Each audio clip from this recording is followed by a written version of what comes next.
സഹൃദയരെ, സെലിൻ അഗസ്റ്റിൻ പാരാനികുളങ്ങര അവതരിപ്പിക്കുന്ന മഗ്ദലന മറിയം.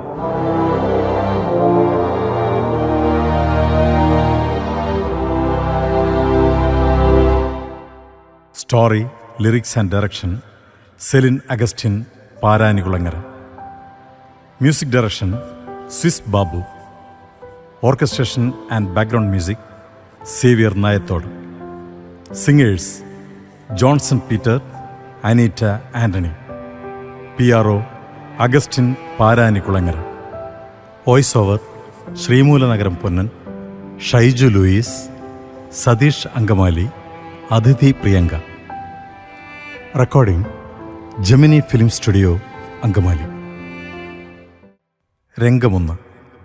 യോഹന്നാൻ്റെ സുവിശേഷം 8-ാം അധ്യായം 1 മുതൽ 11 വരെയുള്ള തിരുവചനങ്ങളെ അടിസ്ഥാനപ്പെടുത്തിയാണ് ഈ കഥ അവതരിപ്പിക്കുന്നത്.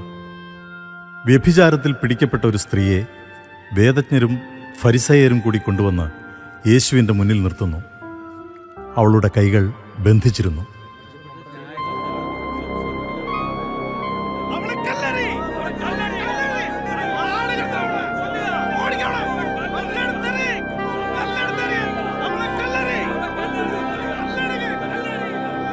ഗുരു, ഈ സ്ത്രീയെ വ്യഭിചാരത്തിൽ ഏർപ്പെട്ടിരിക്കെ പിടികൂടിയിരിക്കുന്നു.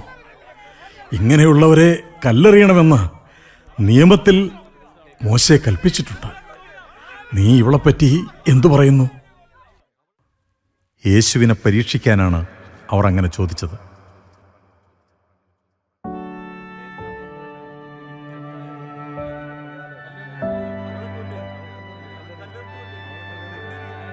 റബ്ബേ, നിന്റെ വിധി കേൾക്കാൻ ഞങ്ങൾ കാത്തിരിക്കുന്നു.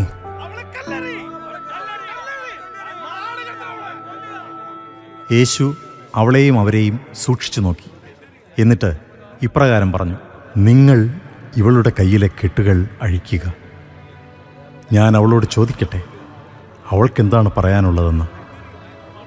സ്ത്രീയെ, ഇവർ പറയുന്നത് നീ കേട്ടില്ലേ? നിനക്കെന്താണ് പറയാനുള്ളത്? ഇവർ പറയുന്നത് പോലെ നീ പാപം ചെയ്തവളാണോ? അവൾ തലതാഴ്ത്തി കരഞ്ഞുകൊണ്ട് പറഞ്ഞു: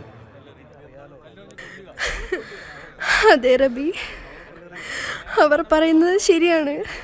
ഞാനൊരു പാപിയാണ്.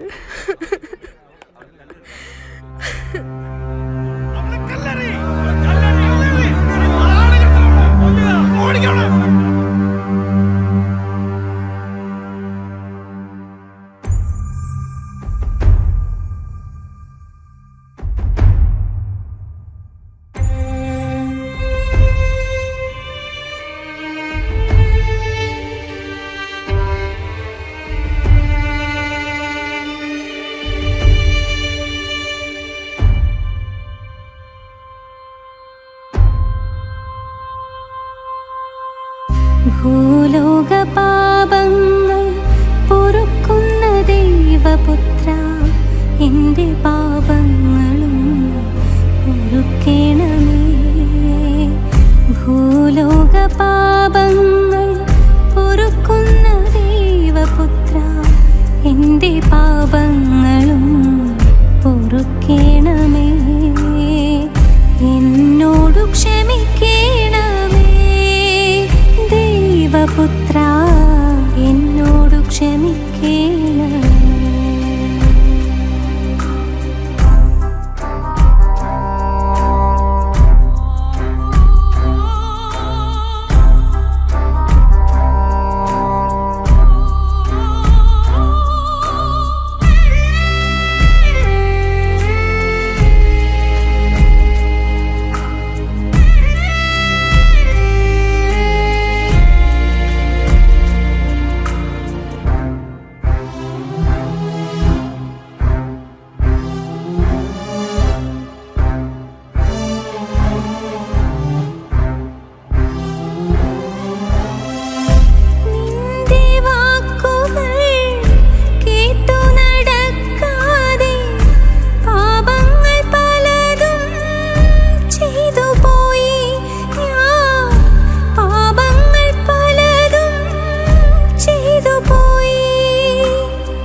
ഈ സമയം യേശു എന്തോ നിലത്തെഴുതിക്കൊണ്ടിരുന്നു.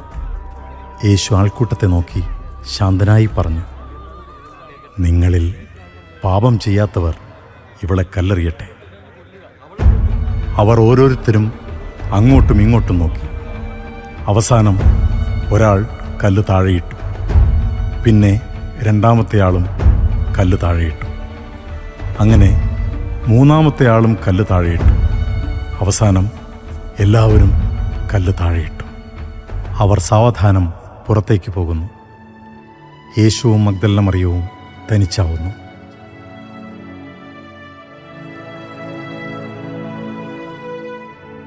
ദുഃഖം വെടിഞ്ഞ് പൊയ്ക്കൊള്ളുക കുഞ്ഞേ,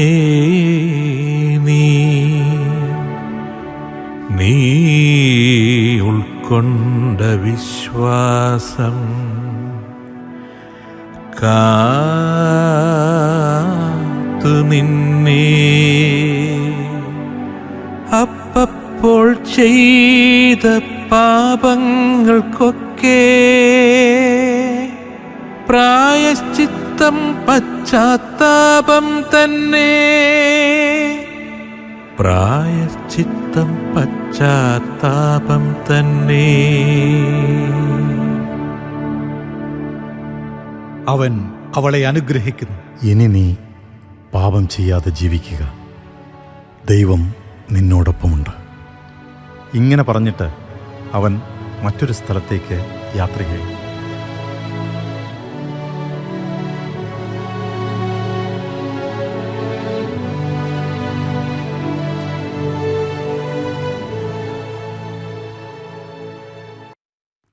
രംഗം 2.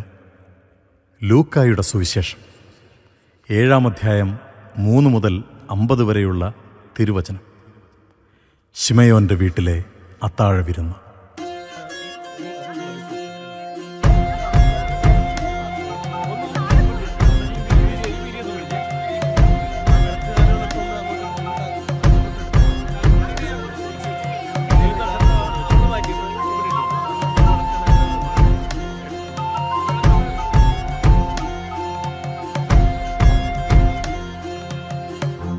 ശിമയോന്റെ വീട്ടിലെ അത്താഴ വിരുന്നിന് യേശുദേവൻ വരുന്നുണ്ടെന്നറിഞ്ഞ് മഗ്ദലന മറിയം അങ്ങോട്ട് തിരിച്ചു.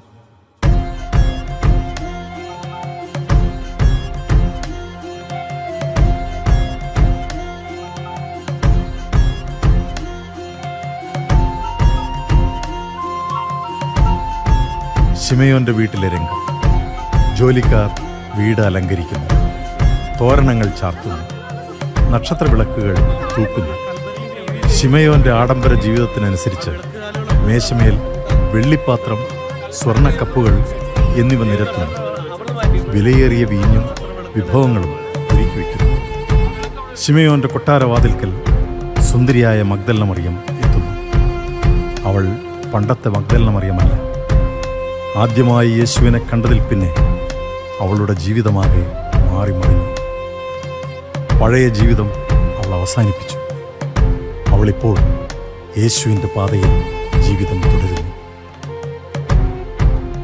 അവളുടെ ജീവിതത്തിൽ സമാധാനവും സന്തോഷവും അവൾ അനുഭവിച്ചറിയുന്നു. അവളുടെ ജീവിതത്തെ അടിമുടി മാറ്റിയ ആ ഗുരുവിനെ ഒരു നോക്ക് കാണുവാനും നന്ദി പറയുവാനുമാണ് ഇന്നവൾ അവിടെ വന്നിരിക്കുന്നത്. ശിമയോൻ അവളെ കാണുമ്പോൾ നെറ്റിച്ചൊളിക്കുന്നു. ഈ അഭിസാരിയേക്ക് എൻ്റെ വീട്ടിലെന്ത് കാര്യം എന്നയാൾ മനസ്സിലോർത്തു. അവളെ പുറത്താക്കാൻ അയാൾ ആഗ്രഹിച്ചു. എങ്കിലും അതിന് കഴിയുന്നില്ല. ഏതോ ഒരു അദൃശ്യശക്തി അവനെ അതിൽ നിന്നും പിന്തിരിപ്പിച്ചു. മഗ്ദലേന മറിയം വിരുന്നിനു പോയി. ശമയോന്റെ വീട്ടിൽ ഗുരുവിനെ കാണാൻ. മഗ്ദലേന മറിയം വിരുന്നിനു പോയി. ശമയോന്റെ വീട്ടിൽ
തൈലം മാറോടണച്ചവൾ മന്ദം നടന്നു.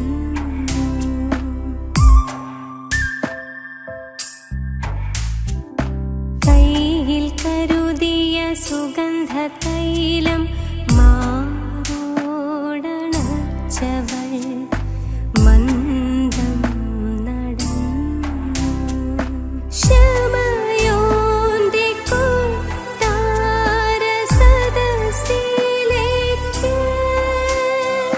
ശമയോന്റെ കൊട്ടാര സദസ്സിലേക്ക്,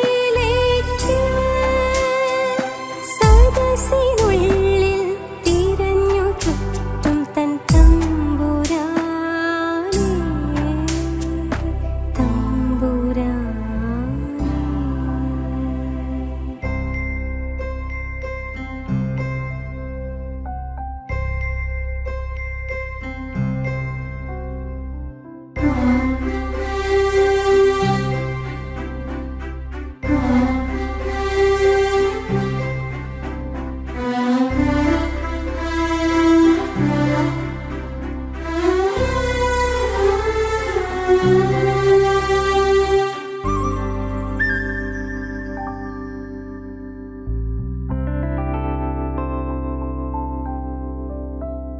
കണ്ണീരു കൊണ്ടവൾ പാദങ്ങൾ കഴുകി കാർക്കൂന്തൽ കൊണ്ട് തോർത്തി തുടച്ചു. കണ്ണീരു കൊണ്ടവൾ പാദങ്ങൾ കഴുകി കാർക്കൂന്തൽ കൊണ്ട് തോർത്തി തുടച്ചു. തൂകിയ കാലിലും മൂർധാവിലും, തൂകിയ കാലിലും മൂർധാവിലും താൻ കൊണ്ടുവന്ന സുഗന്ധ തൈലം, സുഗന്ധ തൈലം, സുഗന്ധ തൈലം. മറിയമേ, ഞാൻ നിന്നിൽ പ്രസാദിച്ചിരിക്കുന്നു. നിന്റെ നിരവധി പാപങ്ങൾ ക്ഷമിക്കപ്പെട്ടിരിക്കുന്നു. നിന്റെ വിശ്വാസം നിന്നെ രക്ഷിച്ചിരിക്കുന്നു. എഴുന്നേറ്റ് പൊയ്ക്കൊള്ളുക. എന്നെ സ്മരിക്കുകയും എൻ്റെ പാദങ്ങൾ പിന്തുടരുകയും ചെയ്യുന്നവർ എന്നിലും ഞാൻ അവരിലും വസിക്കും. ആസക്തി വെടിഞ്ഞ് നിസ്വാർത്ഥമായ ജീവിതം നയിക്കുക. ഞാൻ കൂടെയുള്ളപ്പോൾ ഈ ലോകത്തിൽ ഒന്നിനെക്കുറിച്ചും ചിന്തിച്ചു ഭയപ്പെടേണ്ടതില്ല. നിന്റെ ജീവിതം മറ്റുള്ളവർക്ക് മാതൃകയാകട്ടെ. സ്വർഗസ്ഥനായ പിതാവ് ഇപ്പോഴും എപ്പോഴും നിന്റെ കൂടെയുണ്ട്. അനന്തരം ശിമയോനോട് അവൻ പറഞ്ഞു, ഞാൻ നിന്റെ വീട്ടിൽ പ്രവേശിച്ചു. നീ എന്നെ ആലിംഗനം ചെയ്തില്ല. കാലുകൾ കഴുകുവാൻ വെള്ളം തന്നില്ല. എൻ്റെ മൂർധാവിലും കാലിലും സുഗന്ധം പുരട്ടിയില്ല. ഇതെല്ലാം പാപിനിയായ ഇവൾ ചെയ്തു. നിന്റെ അഹങ്കാരം അതിന് സമ്മതിച്ചില്ല. വിനയമുള്ളവനാകുക. എല്ലാവരെയും സ്നേഹിക്കുക. ഉൾക്കൊള്ളുക. പണം ശാശ്വതമല്ല. ഇന്നത്തെ നിന്റെ ഈ സ്വത്തുക്കളെല്ലാം നാളെ മറ്റുള്ളവരുടേതാകും. അതാണ് ലോകനീതി. നന്മ ചെയ്ത് ജീവിതം നയിക്കുക. നന്നായി വരട്ടെ. എൻ്റെ അനുഗ്രഹം കൂടെയുണ്ട്. ഇത്രയും പറഞ്ഞ് അവൻ വേറൊരു സ്ഥലത്തേക്ക് യാത്രയായി. മഗ്ദലന മറിയം വളരെ സന്തോഷത്തോടെ ശിമയോന്റെ വീട്ടിൽ നിന്നും മടങ്ങി. പെട്ടെന്ന് അവൾക്ക് ഒരു ദൈവവിളിയുണ്ടായി. ഇനിയുള്ള കാലം എനിക്ക് യേശുവിനോടും ശിഷ്യന്മാരോടുമൊപ്പം സഞ്ചരിക്കണം. ഈ ലോകത്തിലെ സുഖസംവിധാനങ്ങൾ എനിക്ക് വേണ്ട. യേശുവിൻ്റെ വാക്കുകൾ കേൾക്കുമ്പോഴുള്ള ആ ശാന്തി എനിക്ക് വേണം. എൻ്റെ ആത്മാവിൻ്റെ ഭോജനം അവനിൽ കൂടിയാണ്. എൻ്റെ ജീവിതം ദൈവം നയിക്കും.